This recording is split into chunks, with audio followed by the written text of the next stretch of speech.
listening to the podcast A Resonant Life, produced by The Time Is Now Productions. I am Mike Thompson, your host and Reflector-in-Chief. In this podcast, we will discuss experiences and insights from living a life devoted to uncovering the authentic self and finding fulfilling purpose from the past, the present, and the future. This podcast is a product of my life and experience, and I'll share my opinions. Opinions between people are various, and we don't all need to hold the same ones. But it is fun to hear the opinions of others as it gives us an opportunity to freshen up our own. If you enjoy and gain insight from listening, please subscribe and share. If you have questions, please email them. And as always, nothing you hear here is a proscription or a prescription. It is a discussion of life and life's internal and external experiences. So let's get to it.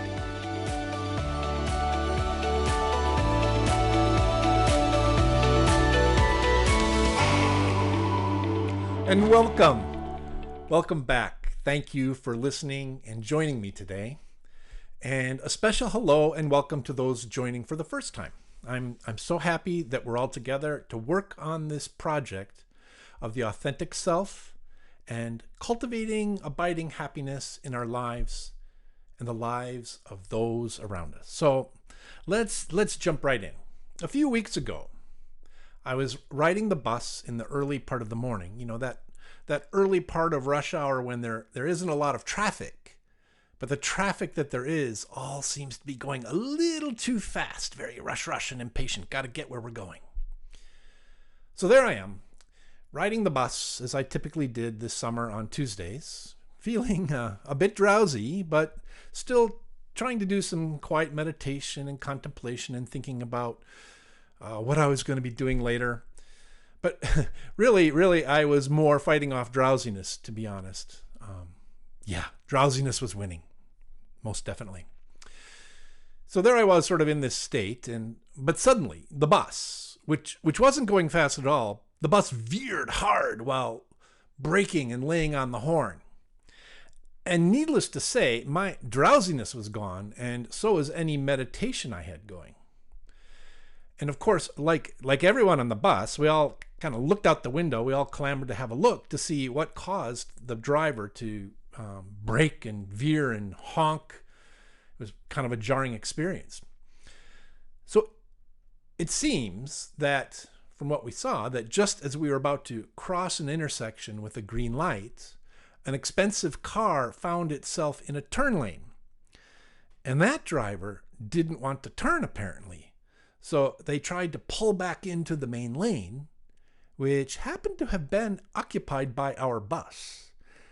And two solid objects can't occupy the same place at the same time. And our bus driver was alert and quick to react and, frankly, prevented an accident. Thank you, bus driver. So that passed as we gently accelerated and went through the intersection. I happened to see the face of the driver of the car that almost hit us. And there was this look of rage and frustration on their face. It literally made me cringe and kind of shrink back from the window. Now, by all rights, our bus driver adeptly averted an accident that would have been caused by that driver. And frankly, I was grateful for our bus driver's attention and quick response. Nobody would have had a good day if that day had started out with an accident in a bus. And, I was a bit peeved that the driver of that car not only almost caused the accident, but that they seemed outraged that the bus had honked at them and not let them crash into us. As we rolled on, I was really stuck on that driver's careless and unjustified rage, at least what I interpreted as rage from their facial expression. What a jerk, I thought. What a jerk. And I was also thinking, why is it people with expensive cars always feel they have the right of way? And I was also thinking, with that kind of driving and road rage, that person will crash that car before it is more than a year old. Very self-righteous, right? And doubling down on this whole train of thought, why are there so many jerks in the world? What does being a jerk get anyone? So these are all the negative things I was ruminating on. And, I felt this tension in my chest and in my shoulders as I did so. It was kind of a physical tension that made me hunch over a bit and close in. And thankfully, I caught myself fairly quickly. I literally heard ding, ding, ding, ding, ding in my head as I realized I was in the middle of a spiritual cue, or rather, I had an opportunity to take advantage of a spiritual cue. Maybe it was the hunching of my shoulders, that physical sensation which woke me up to the spiritual cue. Okay, recap. Quick recap. Remember, spiritual cues are those moments in our lives when we catch ourselves in negative frames of mind, and then we use those moments, rather than riding them out and being the victim of them, being the passenger, we use those moments to take agency, to take control, and to uncover the role our egos play to create and perpetuate those states. And having uncovered that, we then consciously turn those negative states of mind into positive ones. States of mind of help and altruism, rather than irritation, anger, aversion, even revenge. So here it was, my spiritual cue. My mind was sitting in a negative state. I was brooding on the action and the reaction of that driver who almost caused the accident. My body was tensed up with the negative mindset. Doing a mental inventory of all this, I realized I was attached to the negativity of the situation. That somehow I had internalized the situation and the driver's apparent rage, and I was reacting to it. I had taken an external incident and internalized it.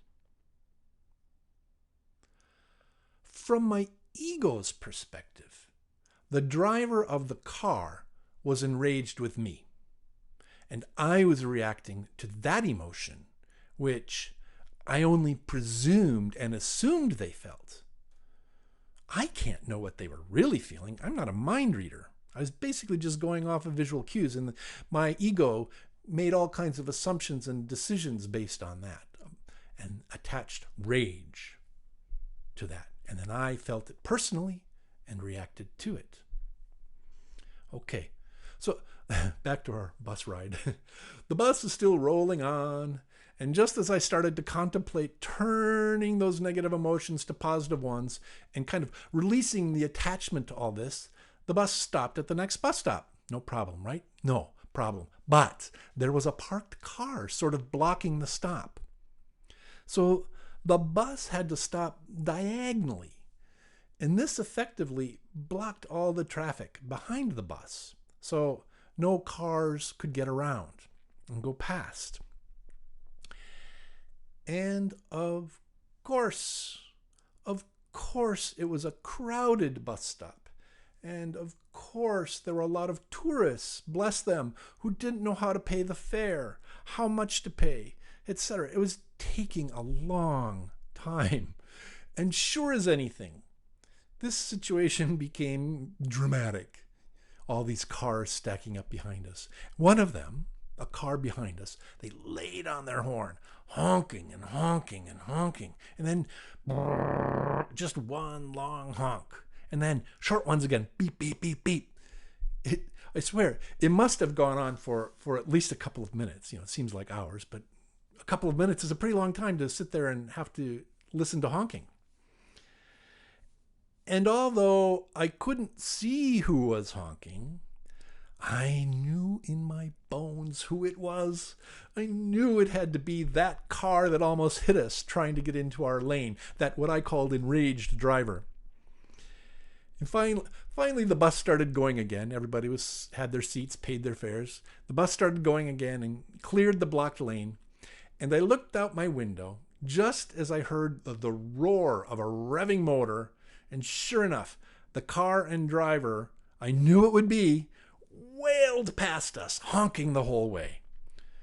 Just blew by us. And all my work to get out of my negative mindset, all that work which I'd really only just started, went poof, gone. And I was back to contemplating, why are there so many jerks in the world? And how is it the misery jerks cause must be just a fragment of the misery they feel, etc., etc., etc., projection, projection, projection. And of course, all of this line of thinking is my own baseless projection onto them, onto the jerks of the world. Frankly, that line of thought does have a certain gratification to it, doesn't it? But as gratifying as it is, it isn't the way to move positively forward. So as the bus rolled on and the offending car and its driver were long gone, I had to laugh to myself with a bit of a sense of gratitude. The extra chapter to this experience was helping me to get deeper insight into, I don't know, what do we call it? Jerkery? Assholery? Well, let's keep this G-rated. Let's stick with jerkery. So I was getting some help, getting deeper insight into jerkery, the second part of the story. I guess this experience was sort of essentially a random act of jerkery. And the nature of random acts of jerkery is they're like a toxic spill of negative emotions. Jerkery creates negative reactions and emotions in others. The image that comes to mind is of a person aggressively and even violently pushing and elbowing through a crowd and leaving bruises and squished toes and upset in their wake. Screaming babies, spilled drinks. But while that person elbowing through is focused on their goal and getting there, they are leaving a wake of pain and upset behind them, and they are willfully ignorant of it. That wake is the toxic spill of negative emotions, the toxic spill of jerkery. And what are the emotions that come up when we encounter a jerk? When we're swept up in the wake of jerkery? Those emotions: outrage, anger, wanting revenge or comeuppance, schadenfreude. And it isn't fair, right? Why? And why me? I didn't deserve that. And jerkery is disruptive. So let's try to break this down some. On one level, I had a spiritual cue, resulting from the initial near-miss accident. And I was able to start to look at the process of doing this, if I'd have been able to finish it, is pretty straightforward and mostly consists of mind hacks we've used before. Okay, step one, breathe. Breathe deeply. And breathe deeply again. 2, pause. Mentally step back and look at our negative emotions and mindset. Look at it objectively, kind of from a distance. 3, explore. Where do the negative emotions come from? Certainly, with that question posed to ourselves, the ego will shout, "From me!" 4, gratitude. Thank that ego for being on guard, for protecting us and being alert. 5, agency. We can't fix the jerk. We can't stop jerkery. But we can assert control over our minds and egos and reassert a mindset of compassion, altruism, and unconditional support, even for jerks. 6.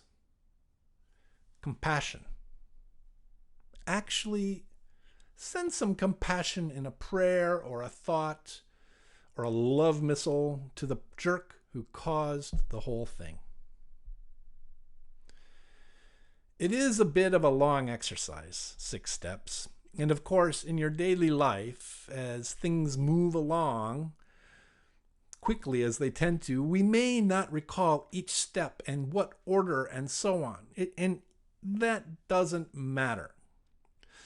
The point is to be awake to the spiritual cues and to work with the experiences and emotions in those moments to reestablish a sense of agency where we are actors of peace and compassion in the world. That with the actions of our body, our speech, and our minds, we are causes of peace, not conflict, harmony, not disruption. Now, remember earlier, I said I felt a bit of gratitude for chapter 2 of this experience, that I found some deeper insight. So chapter 2 was when the bus was at the bus stop and blocking the road. And the deeper insight is this: reflection. Literally, reflection. Essentially, other people, are our mirrors. They show us ourselves. With those we get along with, we are often being shown those aspects of ourselves we like, that we are comfortable with, that are syntonic with who we believe we are and the self we believe we are putting out or want to put out into the world, the identity we project, the most positive version of ourself that we can imagine. When we become irritated with others, those others are still reflections of ourselves. The difference is we are seeing them in parts of ourselves we don't like, or don't want to see, or are impatient with, or try to hide consciously or unconsciously. We're seeing in them parts of ourselves we don't like. Our egos resonate positively to those things that reinforce positive self-image. Pats on the back, right? We like those pats on the back. Our ego loves pats on the back. And our egos react negatively to those things they don't want to acknowledge, own up to, or admit.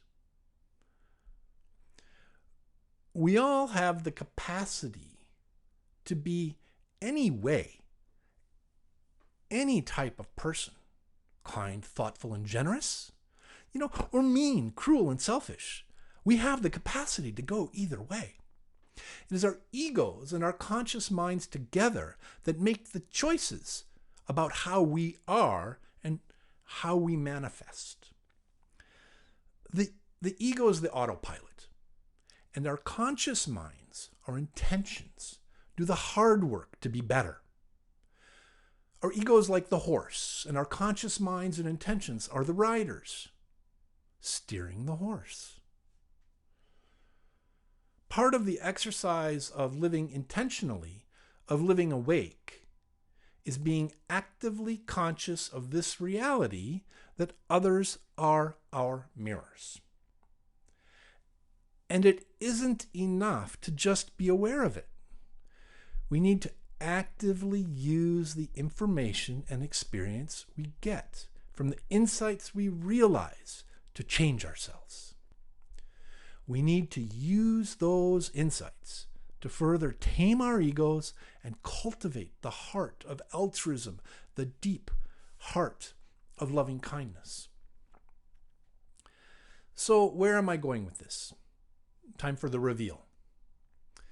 This deeper experience from chapter 2, this prompted me to ask myself, am I a jerk too?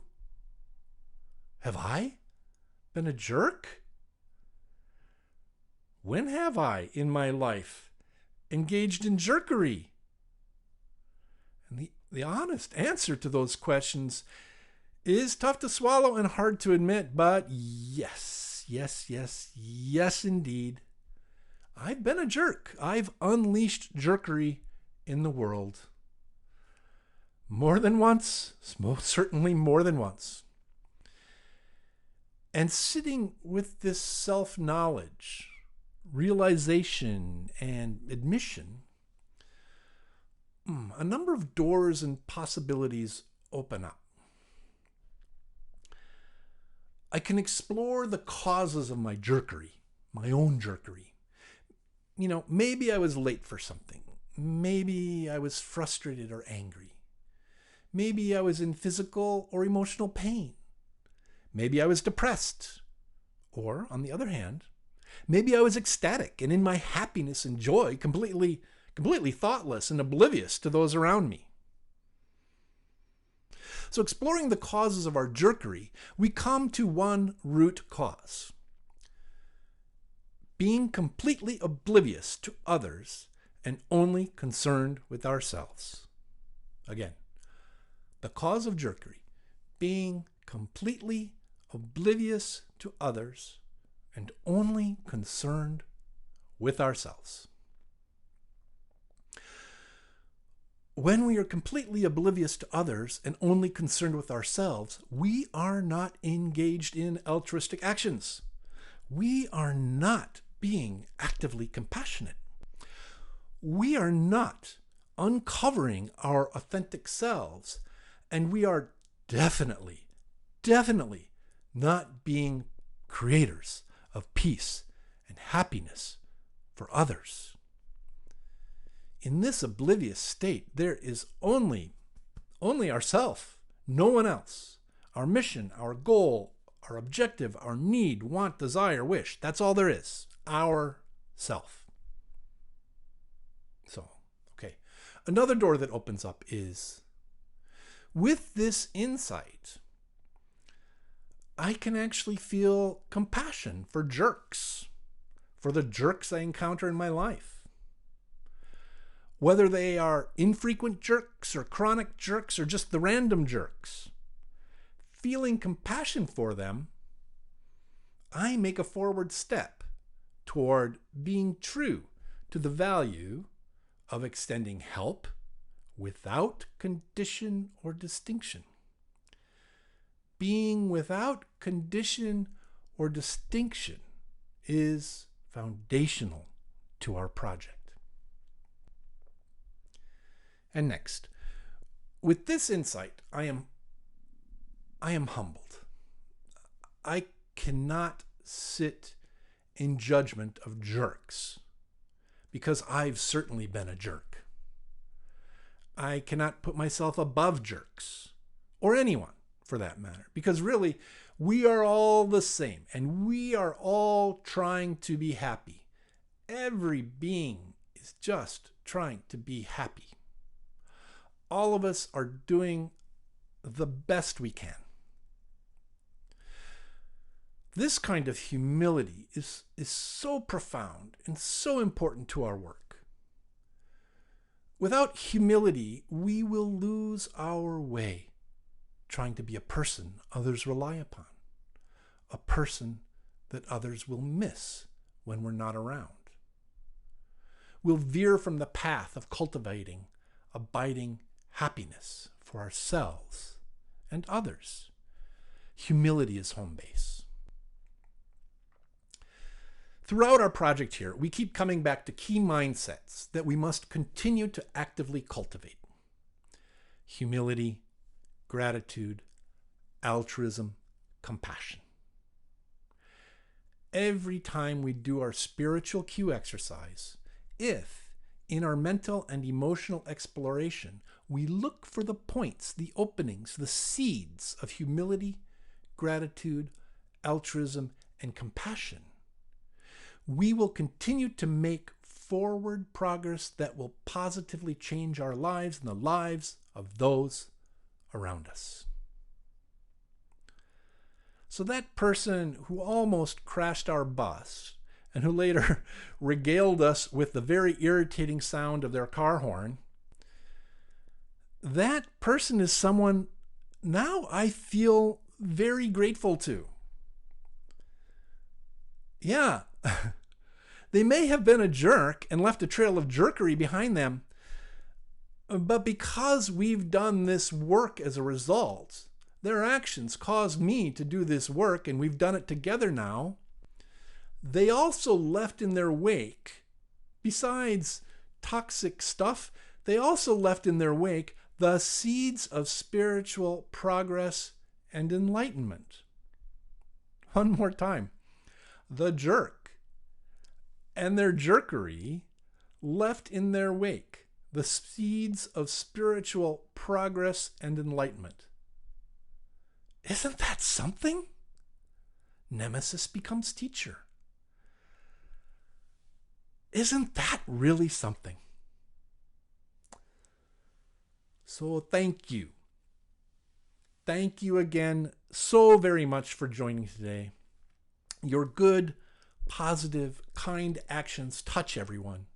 Be assured of that. They touch everyone everywhere. As we do this work, we will certainly avoid jerkery in our own lives and be better stewards of the blessings we have in our own lives. So let's continue to walk this path together. Let's all try our best to be awake to those 4 key mindsets: humility, gratitude, altruism, and compassion. The more we look for them, the more they will awaken in our hearts and minds and show us how to act positively in every situation. I look forward to our next episode as we continue to uncover and discover our authentic selves.